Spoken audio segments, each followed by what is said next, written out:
పుదీనా పచ్చడి నేర్చుకున్నాను, గ్రీన్ చట్నీ అంటారండి దీన్ని. శుభ్రంగా పుదీనా ఈ కప్పుడు, కొత్తిమీర కప్పుడు 2 కప్పులు తీసుకొని శుభ్రంగా కడుక్కోవాలండి.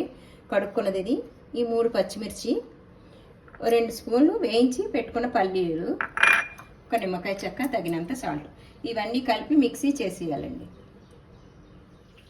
ఇదిగోండి మిక్సీ ఆపేసి చట్నీ చేసుకున్నా, గ్రీన్ చట్నీ. దీంట్లోకి మిక్సీ చేసేసుకొని దీంట్లో తీసుకోవాలి. ఇప్పుడు నిమ్మకాయ కూడా దీంట్లోనే వేసి మిక్సీ చేయమని, ఎందుకంటే కలర్ ఇలా వస్తుందండి. నిమ్మకాయ ఆఫ్ చెక్క వేసుకోవచ్చు. ఇప్పుడు కొంచెం నీళ్ళు పోసుకుందాము. ఈ మిక్సీ జార్లో ఉన్నది చట్నీ వస్తుంది కదా, ఉంటుంది కదా అంటుకుని. దీంట్లో ఇక్కడ పోపు పెట్టానండి, జీలకర్ర, ఆవాలు, మిరపకాయలు, మినప్పప్పు. ఇవి పోపు వేగిపోయింది. దీంట్లో కలిపేసుకోవటం.